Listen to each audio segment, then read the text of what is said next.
ایک وقت آتا ہے کہ نہ کوئی اچھا لگتا ہے، نہ برا، صحیح نہ غلط، کیونکہ وہ دل سے اتر چکا ہوتا ہے تو پھر اس سے نہ ہی نفرت ہوتی ہے نہ ہی محبت رہتی ہے۔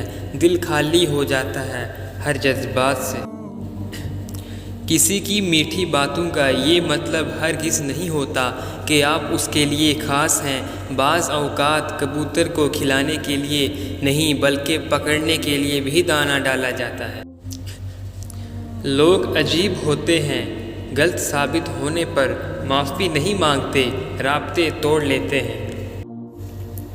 پریشانی میں مذاق اور خوشی میں طعنہ مت دو، کیونکہ اس سے رشتوں میں موجود محبت ختم ہو جاتی ہے۔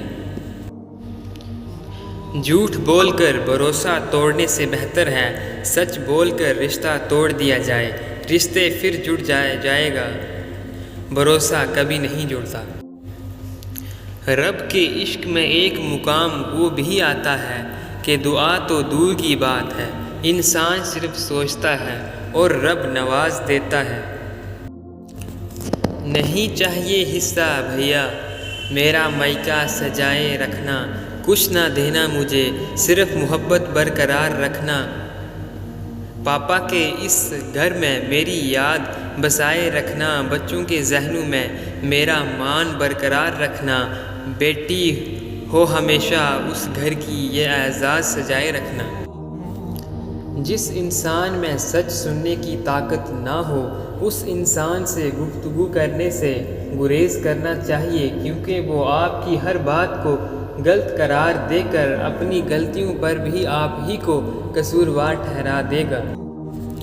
3 لوگ جب آپ کے سامنے بات کر رہے ہوں تو انہیں مت روکیں، والدین، بچے، غم زدہ انسان، کیونکہ ان کا دل بول رہا ہوتا ہے۔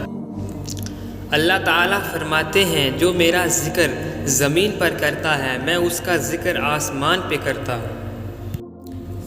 اللہ کی محبت کی اس سے بڑھ کر اور کیا دلیل چاہیے کہ اتنے گناہوں کے بعد بھی وہ ہمیں ڈھانپ کر لوگوں میں عزت دیتا ہے۔